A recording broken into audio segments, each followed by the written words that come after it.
Thank you for joining us for the American Association of Kidney Patients 45th Annual National Patient Meeting. My name is Melissa Bensouda, and at the age of 24, I was diagnosed with chronic kidney disease. After the birth of my third child, I lost all function of my kidneys. And although I initially began dialysis treatments in center, I have experience with nocturnal home hemodialysis as well as kidney transplant. Nearly 5 years post-transplant, my donor kidney rejected and I resumed home hemodialysis. My passion and commitment to awareness of kidney disease and home therapies have been revived following such an extensive journey. Despite working full-time and raising 3 children, I am determined to continue advocating for technology, education, and research to improve outcomes of those affected by kidney disease. I am also honored to serve as an AAKP Ambassador for the state of Texas. Today, I am pleased to introduce Dr. Patricia D'Antonio, who will present on pain management, understanding over-the-counter and prescription medications. Dr. D'Antonio is a trained pharmacist, proud patient advocate, and long-standing friend of AAKP.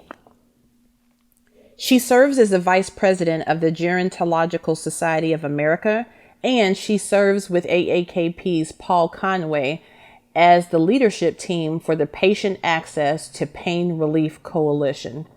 Both organizations are strategic partners of the AAKP. It is now my pleasure to introduce and welcome Dr. D'Antonio. Hi, thank you so much for having me here today. I'm Trish D'Antonio, Vice President of Professional Affairs for the Gerontological Society of America, and I'm so pleased to be speaking to you today about pain management and understanding over-the-counter and prescription medications. Before I dive into our issue today, I thought it would be helpful for you to understand a little bit about the Gerontological Society. We're a professional membership organization of more than 5,400 members. Our members are interdisciplinary in practice and focus on research, education, and practice in the area of aging. Our mission is to nurture an interdisciplinary environment that optimizes the health of an aging society. And our members are physicians, pharmacists, nurses, psychologists, sociologists, biologists, yes, the people that study yeast and mice and translate what we learn about aging to humans, economists and anthropologists. So when we look at an issue, we look at it in a 360-degree perspective. In many ways, we are about advancing the perspective in which American society honors aging across the lifespan.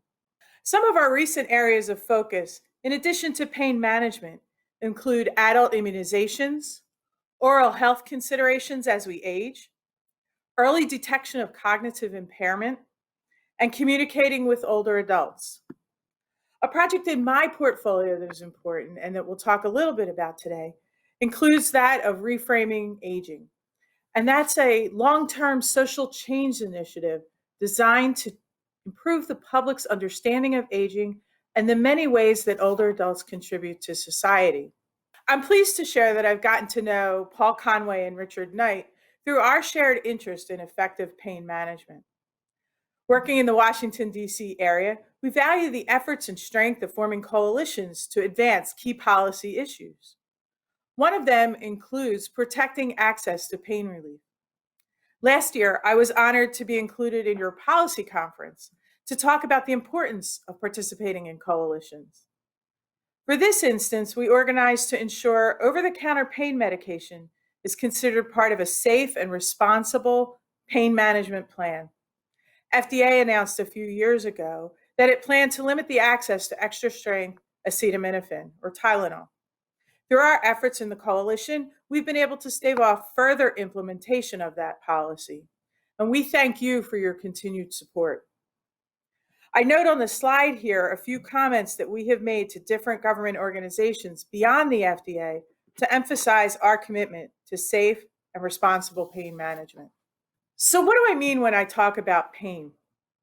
It can be acute, like a bug bite, you knock your knee on the table, somebody steps on your toe. You get the picture. Or it could be consistent. It could be consistent arising from conditions, persistent pain, arising from conditions like arthritis, serious trauma, or sometimes what you're dealing with your renal disease. There's usually a more sustained impact on your function and your quality of life with persistent pain. It sometimes starts to impact your mood, your socialization, your sleep, and your appetite. The first step in managing pain is getting a comprehensive assessment. We want to evaluate the underlying conditions that may be contributing to your pain. And we want to understand the impact on your well-being and on your mobility. Where pain is not curable, we might refer you to a specialist, a psychologist, an occupational therapist, a physical therapist. Here's where you want to establish your realistic goal about your pain management. Quite often, no one ever asks the question about your goals and expectations as a patient. Before we go on much further, I also want to address some social issues that may impact health and your treatment for your pain. As we age, we see impacts of ageism from providers, patients, and family members, and it costs us. Some models show that 1 in every $7 spent in healthcare is due to ageism. We don't treat you because of your chronological age or that number. One study demonstrated that 1 in 17 adults over the age of 50 experiences discrimination in healthcare that leads to a new or worsened disability within 4 years. We know that illness perceptions, including pain-related beliefs and interactions with providers, may influence an older adult's willingness to seek care for restricting back pain. These results highlight opportunities to improve care around this pain management issue. Some of the themes for why adults would not seek care for this restricting back pain. So I have pain in my back, I can't move around, I'm laying on the couch. Some of those areas are beliefs about, well, this is inevitable because I'm getting older. Negative attitudes towards medication or surgery. And then the perceived importance of restricting back pain as it's related to other conditions that you may have. People over the age of 60 are a diverse group. We look different. If we see one 75-year-old, we can compare them to another 75-year-old who one has multiple chronic conditions and may not have as much mobility. Another person may be jumping out of an airplane. What I can assure you is regardless of our pain management across the life course, where you may be living, if you are at home, you're in an assisted living facility, you have a loved one in a nursing home, pain is not a normal course of aging. When you experience pain, you should bring it up with your healthcare professional. So let's get back to talking about pain management treatments. I know we titled this presentation Over-the-Counter Medications and Prescription Medications. I would certainly be remiss if I did not talk to you about non-pharmacological treatments. Things like physical activity. Sometimes you'll go to your healthcare practitioner and they will talk to you about nerve stimulation. They'll talk to you about massage. They'll talk to you about hot and cold compresses. They'll talk to you about exercise as important treatments for your pain. So that's why it's really important that you're involved in your assessment and you ask questions of your healthcare practitioners. And they may refer you, like I talked earlier, to a physical therapist, an occupational therapist, a massage therapist. So it's not always a physician and a nurse and a physician's assistant on the team. You are going to be involved with other people depending on the type of pain you report and how the assessment comes out. We also talk about over-the-counter medications, and I'll get into this in a little bit more detail in the next slide, and then prescription medications. So the first therapy that I would talk to you about with respect to over-the-counter medications is acetaminophen. It's often a first-line therapy in many pain treatments. It's important for you to understand a couple things. One, maximum dose of acetaminophen is 4,000 milligrams or 4 grams per 24 hours. I know that sounds like a lot. A tablet of acetaminophen, regular strength, is 325 milligrams. So you could see how 3 tablets as a dose gets you pretty close to 1,000 milligrams. And a regular course over every 4 hours could get you close to that maximum limit. Sometimes acetaminophen is included in combination products, especially as we start to move towards fall and winter. Cough and cold products often contain acetaminophen. Read the label. If you notice on the slide, it's the biggest thing that I have here on this slide for a reason. That acetaminophen in your combination product is included in the maximum daily dose of 4,000 milligrams. So if you're taking some acetaminophen by itself, along with one of your cough and cold products, and they both contain acetaminophen, add the doses of acetaminophen up to be sure that you're not going over the recommended daily dosage.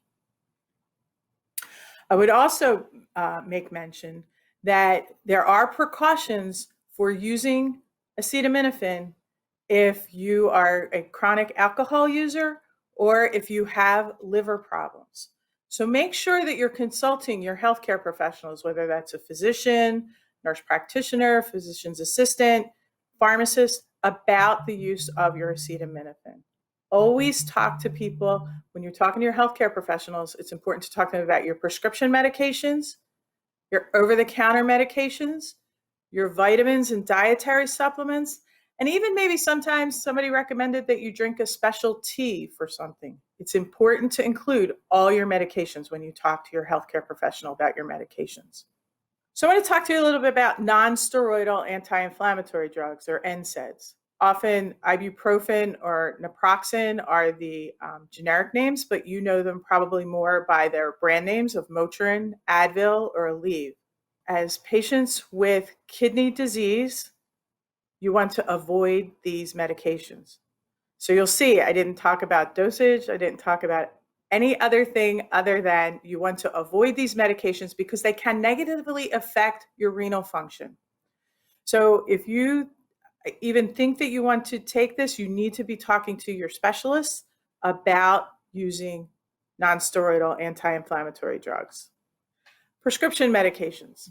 Sometimes with persistent pain or perhaps surgery, your prescriber, your healthcare professional, will recommend an opioid medication. And I know we talk pretty regularly about abuse of opioids. It's very important. It's a very important consideration. So if you have any history of abuse, you should talk with your healthcare professional about that when they are prescribing your course of treatment. It does not preclude you from being able to use the opioids. Your prescribers need to know that so that they can make the right choices of medications. And that being said, when you are prescribed that opioid for persistent pain, it's very important to take it as prescribed. It's very important to think about what your goals are for your pain management. With that, your prescriber can make the right determination about how many days you should be on the opioid prescription. I should note that we have learned through some research now that there are times when acetaminophen is just as effective and has less side effects for patients after hip and knee surgery than the use of opioids. And where we may have seen opioids prescribed for several days post a surgery, we now see that we are transitioning patients more quickly to over-the-counter acetaminophen. Another choice of therapy sometimes that you need to be aware of is, depending on the type of pain you're experiencing, your prescriber might think about other types of medications, including those drugs that we would use for epilepsy normally or depression. And they work on different areas of nerves, different areas of the brain to decrease your pain perception. And so think about this. I don't want you to walk away and think that because you're on this medication, you have epilepsy. But if you have neuropathic pain, we very often will see the use of medications like gabapentin. And so make sure that you're talking with your prescriber about what your goals are and what their goals are for the treatment of your pain. And if you have a question, just ask. As we come to a close, I wanted to make sure that you were aware of some resources that would be helpful for you. I know that I talked to you a little bit about over-the-counter medications, and the first few references here, knowyourdose.org, Be Medwise, Medicines in My Home, are great resources for you to look at about the use of over-the-counter medications, how to store them, what to think about when I was talking about making sure that you're not taking more acetaminophen than you should. These are great resources. Another resource is the Department of Health and Human Services website on opioids. And I would point you in particular to prevention. So if you looked at this website, talks about the importance of safe prescribing, what that means for you, what questions you should ask when you're talking with your prescriber. It also talks about safe storage and disposal of these medications, because one of the things that we know about opioid medications is people find them in their neighbor's medicine cabinets at times, and that's how they've started. So you want to make sure that you store and safely dispose of your opioid medications. There's also great references there for treatment and recovery if you are familiar with, or if you feel you yourself are experiencing any kind of a issue with substance use disorder. So with that, I just want to say thank you. If you have any questions, I'll be happy to answer them. And again, it's always a pleasure to be here presenting to the AAKP. Thank you, Dr. D'Antonio, for an excellent presentation. I do have a question that I'd like to pose to you. During the early months of the COVID-19 outbreak, acetaminophen was running short in store and pharmacies.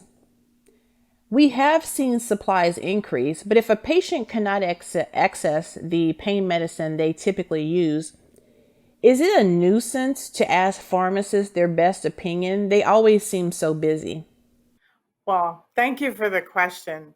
It is absolutely not a nuisance to ask the pharmacist a question about medications anytime.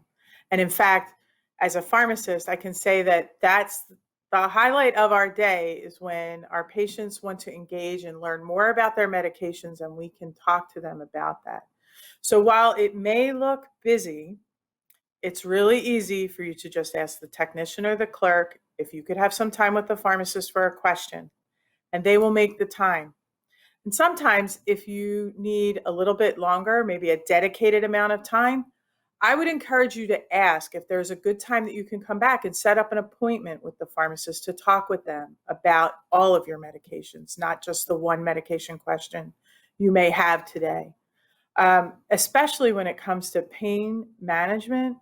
I talked about this a little bit in my presentation, making sure that you have a list of all the medications that you are using. You may not go to a pharmacy consistently. I would encourage you to use one pharmacy when you can so that they have the list of prescription medications that you're using. It's important to share the information about your prescription medications, your over-the-counter medications, any vitamins, supplements, or like I said in my presentation, sometimes you're drinking a tea. It's really important to make someone aware of all of those medications that you're using, because they can have impact, whether that's a drug-drug interaction or drug-food interaction. Definitely talk with your pharmacist about your medications. It's the highlight of our day when we get to really interact with our patients about their medications. Thank you again, Dr. D'Antonio. On behalf of AAKP, we appreciate you taking the time to share your insights and expertise.